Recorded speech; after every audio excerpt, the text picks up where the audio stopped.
Hello दोस्तों, good morning, सुप्रभात, राधे राधे। एक बार फिर से हम स्वागत करते हैं आप सभी का अपने YouTube channel hi fi study और S C S YouTube point पर।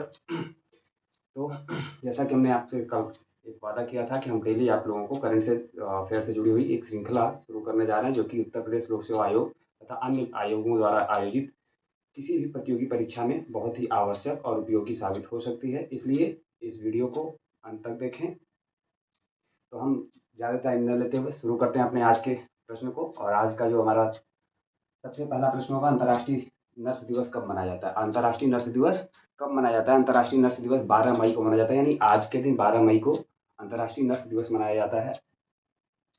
अंतर्राष्ट्रीय नर्स दिवस मनाने की जो घोषणा है international council for international council for nurses के द्वारा 1965 में मनाने की शुरुआत की गई थी।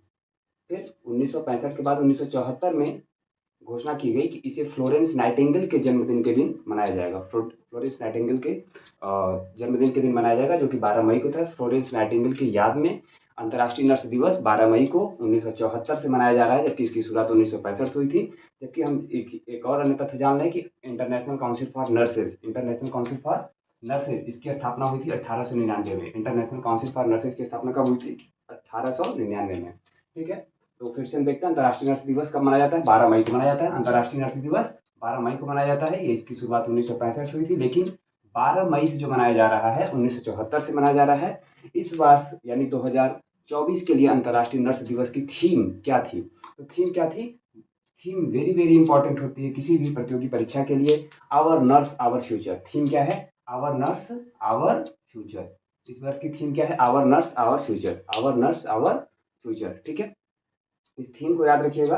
तो हम लोग बढ़ते हैं अगले प्रश्न की तरफ। अगला प्रश्न हमारा है कि सौर तूफान की घटना 10 मई 2024 को 10 मई 2024 को आकाश में एक रंग बिरंगी परिघटना देखी गई, जो तस्मानिया से लेकर ब्रिटेन तक हर जगह पे खलबली मच गई कि जी क्या है ये, इस तरह की रंग बिरंगी परिघटना क्यों हो रही है। तो वैज्ञानिकों के द्वारा, खगोलीय वैज्ञानिकों के द्वारा इसे सौर तूफान के नाम दिया गया। सौर तूफान एक तूफान होता है जो कोरोनल मास इंजेक्शन के द्वारा, कोरोनल मास इंजेक्शन के कारण सूर्य के पास होने वाली एक परिघटना, कोरोनल मास इंजेक्शन के कारण सौर तूफान की परिघटना होती है। और इस परिघटना के कारण, इस घटना के कारण पृथ्वी पर जीपीएस और इलेक्ट्रिसिटी और अन्य जो नेविगेशन कम्युनिकेशन जो सैटेलाइट्स हैं, सुविधाएं हैं, वो बाधित होती हैं। सौर तूफानों की वजह से जो सबसे अधिक प्रभाव पड़ता है वो कम्युनिकेशन जो तकनीकी हैं, जो हमारी जीपीएस टेक्नोलॉजी है और फिर अन्य जो चीज़ें हैं उस पर सर्वाधिक प्रभाव पड़ता है। तो इससे पहले 2003 में हेलोवीन नामक जब सौर तूफान आया था, तो स्वीडन में पूरी तरह से इलेक्ट्रिसिटी ध्वस्त हो गई थी, इलेक्ट्रिसिटी व्यवस्था। और इस बार जब आया है तो ये 10 मई 2024 को आया है। 10 मई 2024 को, ये डेट याद रखिएगा। सौर तूफान की परिघटना 10 मई 2024 को है। और ये जियो मैग्नेटिक तूफान के रूप में से जाना जाता है। जियो मैग्नेटिक तूफान, भूचुंबकीय तूफान, यानी जितनी भी चीज़ें जो चुंबक से रिलेटेड है, जो चुंबक से संचालित हो रही हैं, वो सभी इस तूफान की वजह से प्रभावित होंगी। इस तूफान की वजह से सभी प्रभावित होंगी। और जो सौर तूफान आता है, इसका मापन नोवा, अमेरिका की एक एजेंसी है, नोवा अमेरिका की एजेंसी है, नोवा नेशनल ओशियनिक एडमिनिस्ट्रेशन इसका फुल फॉर्म है national oceanic atmospheric administration. National oceanic atmospheric administration, इस संस्था के द्वारा सौर तूफानों का मापन किया जाता है एक स्केल पर। और स्केल को G1, G2, G3, G4, G5 के संकेतक पे दर्शाया जाता है। जैसा कि हम भूकंप को जानते हैं कि रिक्टर स्केल पर मापा जाता है मैग्नीट्यूड में, उसी प्रकार सौर तूफानों को G1, G2, G3, G4, G5 scale के द्वारा प्रदर्शित किया जाता है। G1 सबसे कमजोर तूफान का संकेतक होता है, जबकि G5 सबसे खतरनाक प्रकार का सौर तूफान माना जाता है। ठीक है, तो याद रखिएगा सौर तूफान की परिघटना कब हुई है? 10 मई 2024 को। ये कौन सा तूफान माना जाता है? जियो मैग्नेटिक तूफान माना जाता है। इससे कौन कौन सी सुविधाएं प्रभावित होंगी? तो जीपीएस, इलेक्ट्रिसिटी और कम्युनिकेशन, जो भी चुंबक से आधारित, चुंबक से रिलेटेड जो हमारे संचार तकनीकियां हैं, वो प्रभावित होंगी। और इससे पहले ये कब आया था? तो इससे पहले वर्ष 2003 में आया था, जिसका नाम रखा गया था हेलोवीन। जिसका नाम रखा गया था हेलोवीन। और ये जो सौर तूफान की परिघटना होती है या घटना होती है किसके कारण से होती है? तो सूर्य में उत्पन्न होने वाले कोरोनल मास इंजेक्शन के कारण होती है। किसकी वजह से होती है?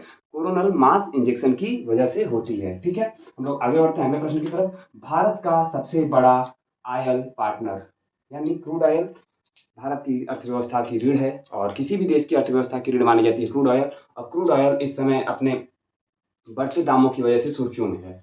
क्रूड ऑयल के दाम इस समय बहुत तेजी से बढ़ रहे हैं, जिसकी वजह से ये सुर्खियों में है, क्योंकि अभी हाल ही में अमेरिका के किसी मंत्री के द्वारा यह सार्वजनिक रूप से मीडिया में बयान दिया गया कि भारत रूस से जो तेल खरीद रहा है वो उसके कहने पे खरीद रहा है।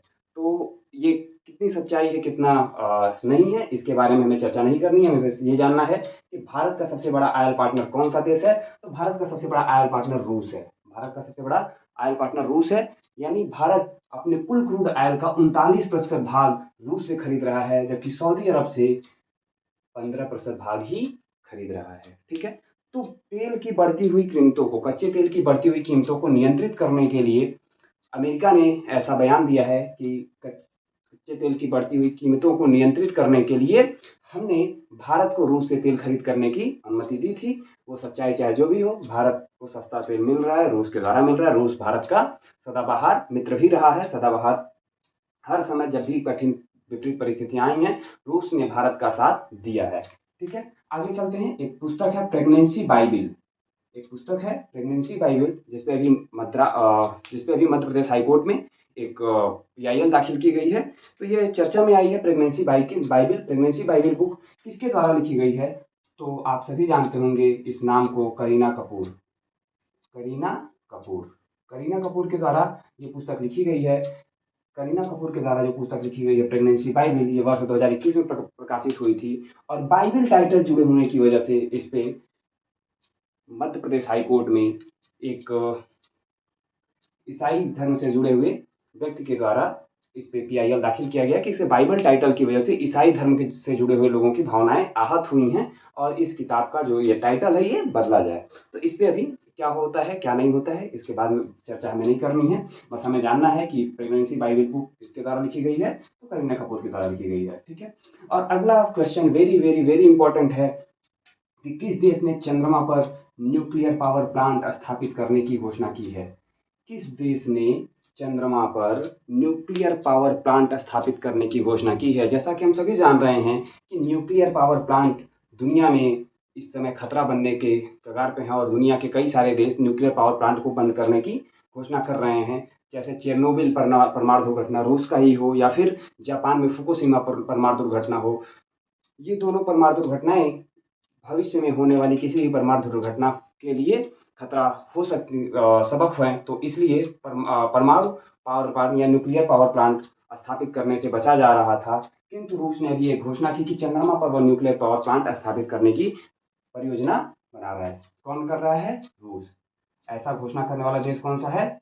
रूस के द्वारा यह घोषणा की गई कि वर्ष 2035 से 2035 के बीच वह अपना न्यूक्लियर पावर प्लांट चंद्रमा पर स्थापित कर देगा। रूस के द्वारा यह घोषणा की गई कि अपना न्यूक्लियर पावर प्लांट कब तक स्थापित कर दिया जाएगा? 2033 से 2035 के बीच में। किंतु रूस यहाँ अकेले इस मिशन पे काम नहीं कर रहा है।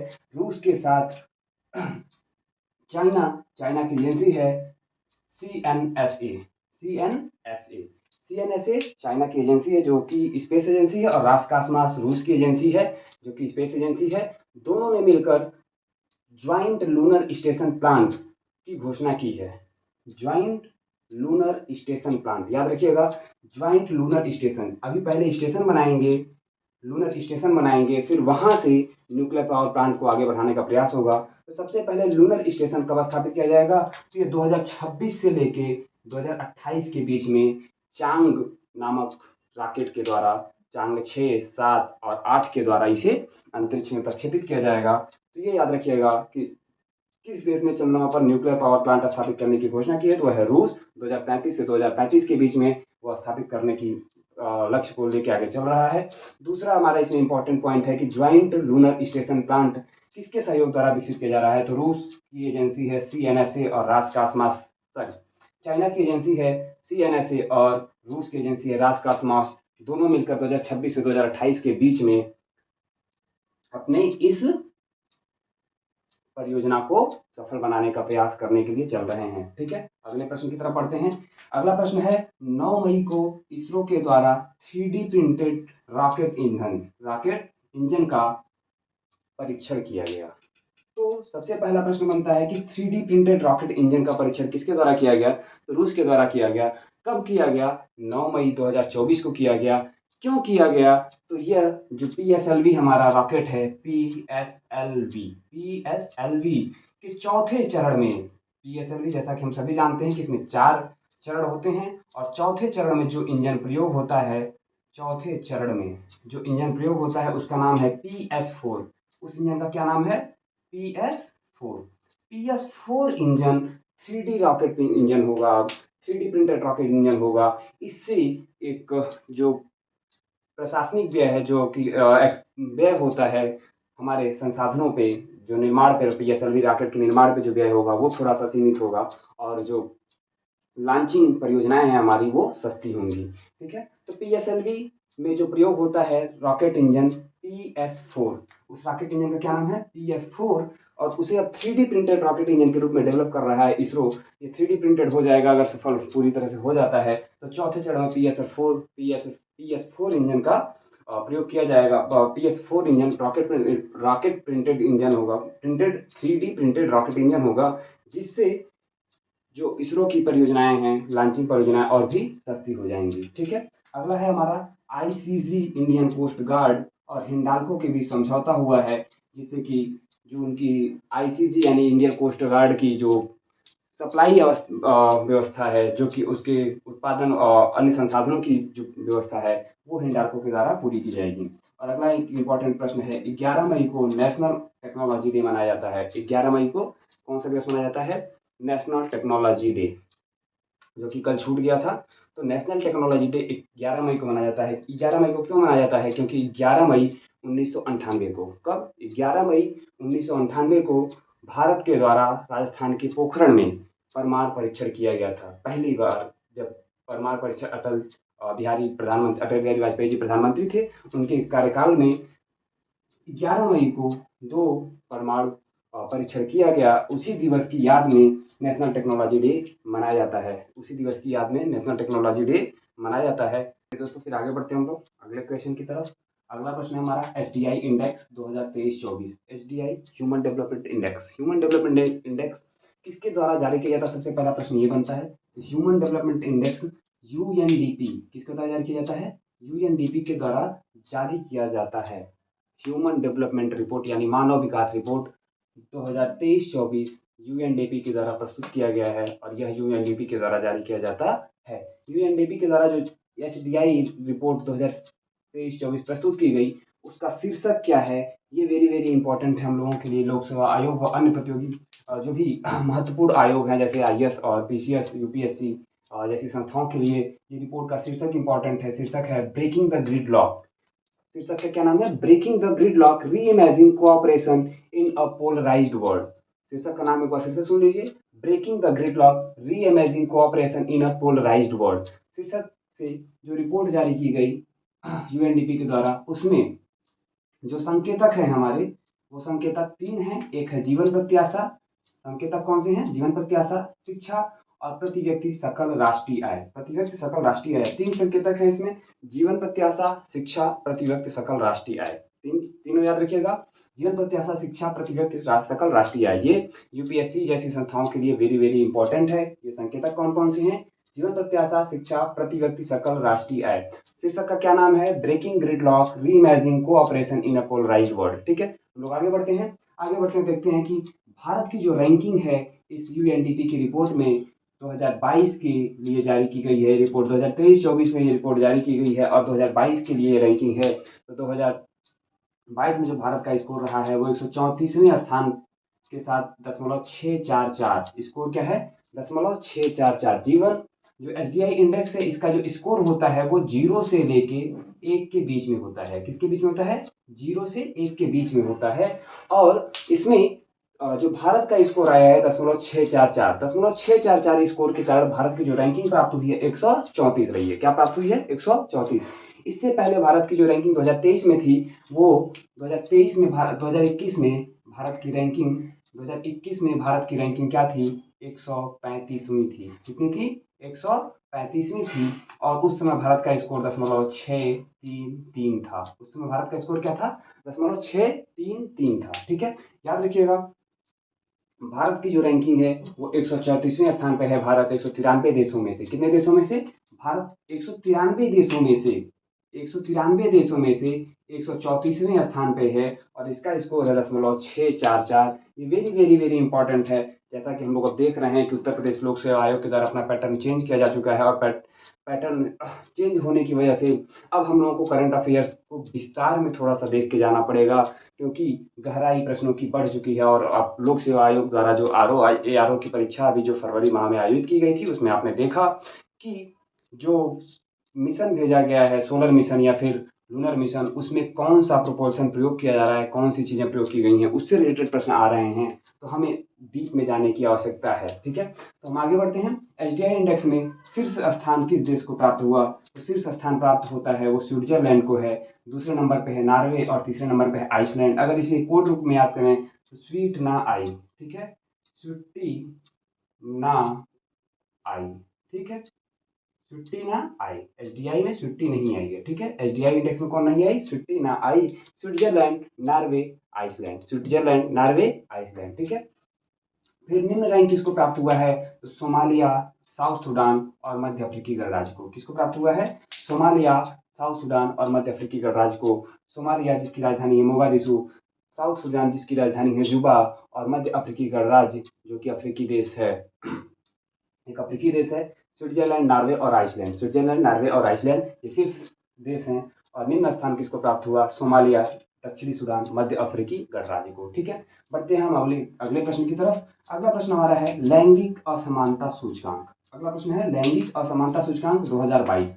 लैंगिक असमानता सूचकांक भी यूएनडीपी के द्वारा जारी किया जाता है। मैंने कोशिश ये की है कि यूएनडीपी के द्वारा दोनों रिपोर्ट एक साथ प्रस्तुत कर दे, जिससे आप लोगों को याद करने में आसानी रहे। तो लैंगिक असमानता सूचकांक 2022 किसके द्वारा जारी किया गया? तो यूएनडीपी के द्वारा जारी किया गया। और इस रिपोर्ट में भारत का जो स्थान है वो 108वां है। यूएनडीपी की 2022 की लैंगिक असमानता सूचकांक रिपोर्ट में भारत का स्थान कौन सा है? 108वां है। और ये 193 देशों में से, कितने देशों में से है? 193 देशों में से। 193 देशों में से भारत का स्थान कितना है? 108वां है। तो अगर हमें याद करना है तो एक कोड के रूप में याद कर सकते हैं, लैंगिक असमानता 108/193, 108/193।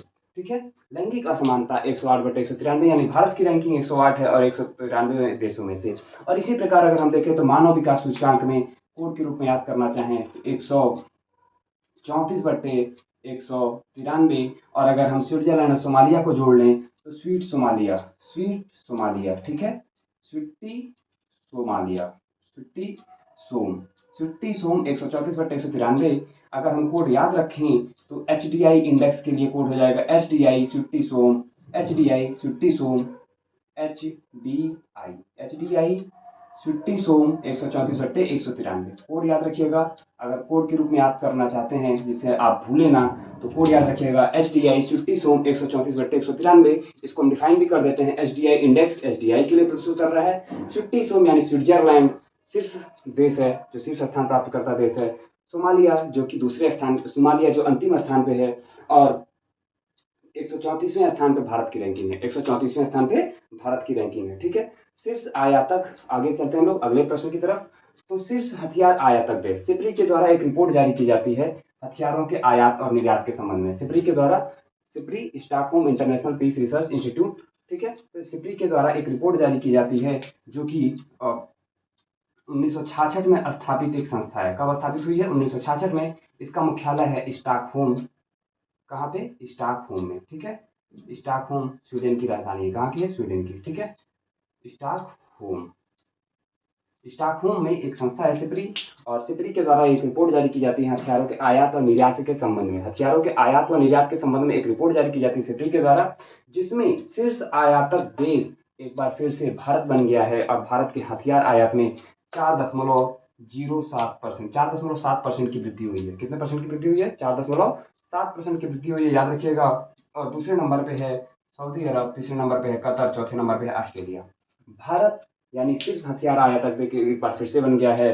और ये भारत के लिए थोड़ा सा जो मेक इन इंडिया और अन्य जो पहल चल रही है उसके लिए थोड़ा सा एक कहा जा सकता है कि अलग तरीके से आ रहा है कि हम आयात भी कर रहे हैं बहुत ज़्यादा और हम मेक इन इंडिया पे भी बहुत ज़्यादा डेवलप कर रहे हैं और हो सकता हो कि धीरे धीरे मेक इन इंडिया का प्रोसेस बढ़ने पे ये आयात का जो वृद्धि हुई है वो धीरे धीरे कम हो जाए और भारत निर्यातक की श्रेणी में भी आने लगेगा धीरे धीरे। ठीक है, तो भारत सबसे अधिक हथियार किस देश से आयात कर रहा है, एक प्रश्न और बनता है।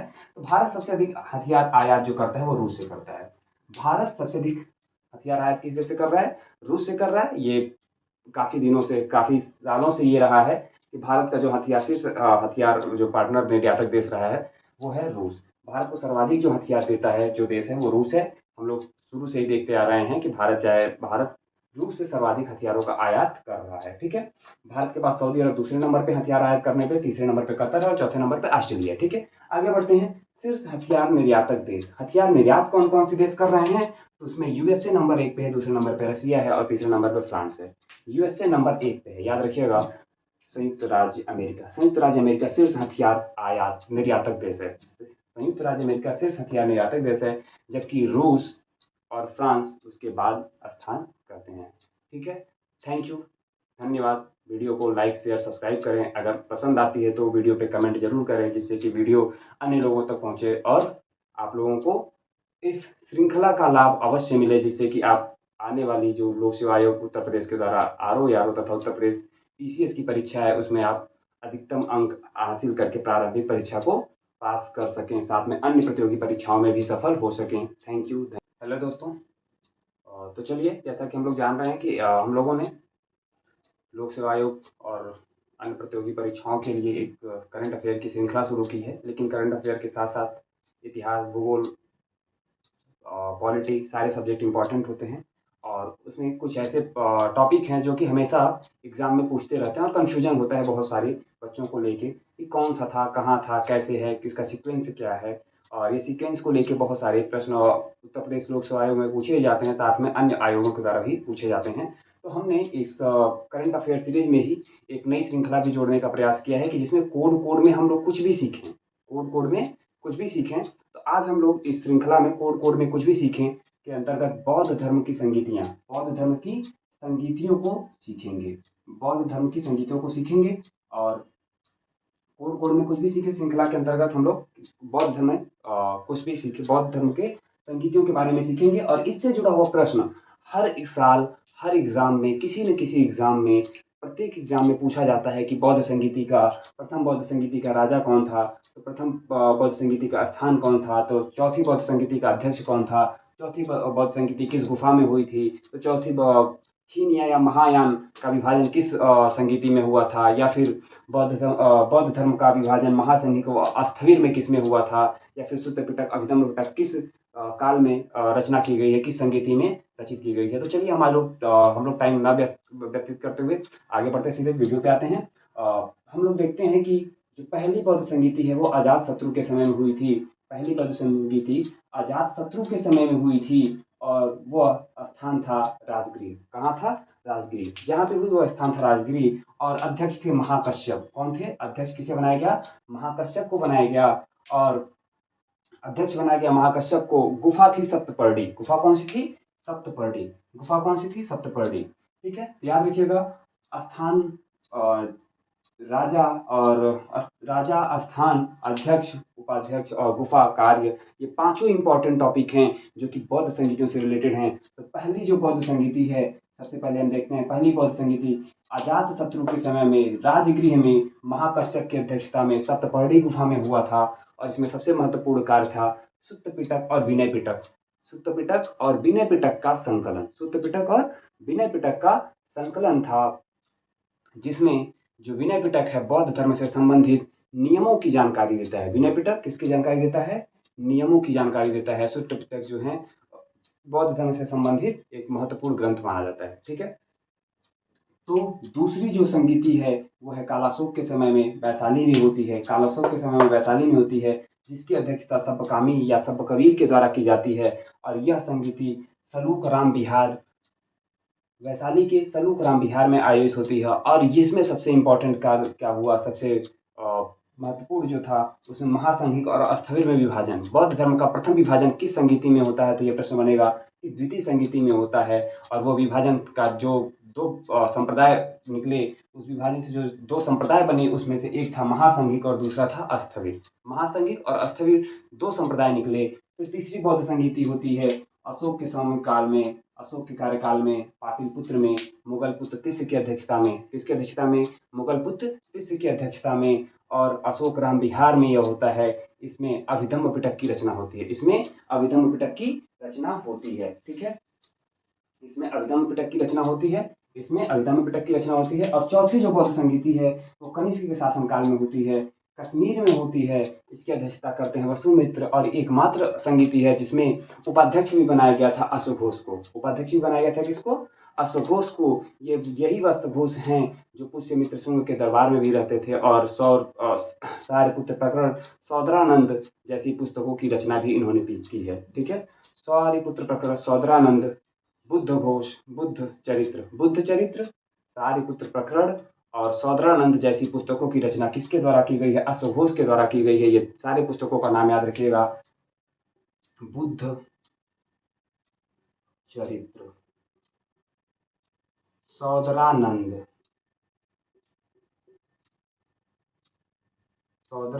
और फिर सारिपुत्र प्रकरण। ये तीनों पुस्तकों का नाम याद रखिएगा। अश्वघोष के द्वारा ये तीनों पुस्तकें लिखी गई हैं। और यह हुआ है कुंडलवन गुफा में। इस संगीति की सबसे महत्वपूर्ण जो बात थी, इसमें बौद्ध धर्म दो संप्रदाय में बढ़ता है। उसका नाम है, फिर से एक बार बढ़ रहा है, और वो नाम आता है हीनयान और महायान। हीनयान बौद्ध धर्म को मानव के रूप में मानता है, जबकि महायान बौद्ध धर्म को देवता के रूप में मानते हैं। महायान बौद्ध धर्म को किसके रूप में मानते हैं? देवता के रूप में मानते हैं। तो चलिए हम देखते हैं कि जो प्रथम बौद्ध संगीति थी कब हुई थी। ये हुई थी 483 ईसा पूर्व में। कब हुई थी? 483 ईसा पूर्व में। ठीक है, और द्वितीय बौद्ध संगीति जो थी 383 ईसा पूर्व के आसपास हुई है। 383 ईसा पूर्व के आसपास हुई है। जो तीसरी बौद्ध संगीति है वो होती है 251 ईसा पूर्व के आसपास, अशोक के समकाल में, अशोक के कार्यकाल में। और जो कनिष्क के कार्यकाल में बौद्ध संगीति होती है वह 102 ईस्वी में होती है। ठीक है, 102 ईस्वी में होती है। तो अब हम देखते हैं कि इसे कोड के रूप में कैसे याद करें। इतना तो बता दिया, इतना सब जगह पुस्तकों में दिया रहता है, सब पुस्तकों में दिया हुआ है। कोड के रूप में याद करने के लिए सबसे अच्छा तरीका है कि इसका पहला वर्ड पकड़ लेते हैं।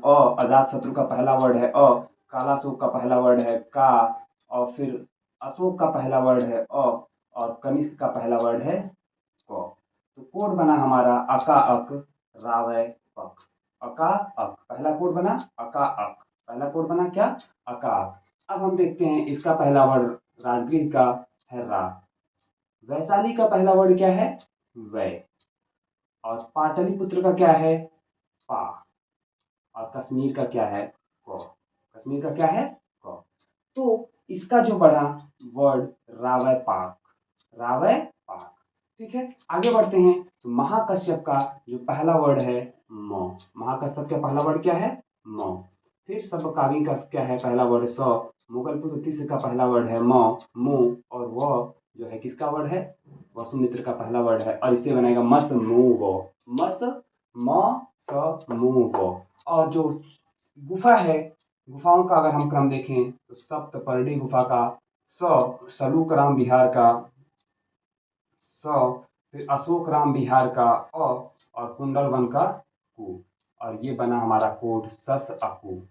क्या बना? सस अकु। ठीक है, सस अकु। चलिए ठीक है, अब याद करेंगे कैसे हम लोग। तो कोड में ऐसे लिखिएगा अका अक, अ का अ क, अका अक रा वै पा क, अका अक रावय पाक म स मु व, अकाक रावय पाक मस मु सस अकु, स स अ कु।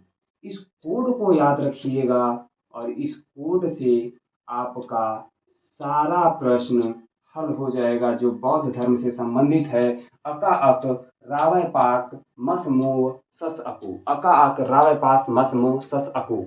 जैसे हम बोल रहे हैं ऐसे आप लोग 10 से 15 बार 20 बार प्रैक्टिस करिएगा, अपने आप याद हो जाएगा। अका अक, रावय पाक, मस मोव सस अकु। ठीक है, तो थैंक यू, धन्यवाद। आप लोग वीडियो को लाइक शेयर सब्सक्राइब जरूर करें, कमेंट करना ना भूलें और अपने दोस्तों तक ये वीडियो पहुंचाएं और अन्य लोगों तक पहुंचाकर इस वीडियो को और अधिक से अधिक लाइक शेयर सब्सक्राइब कराने में प्रयास करें, जिससे कि आप लोगों को लाइव वीडियो दी जा सके। थैंक यू, धन्यवाद।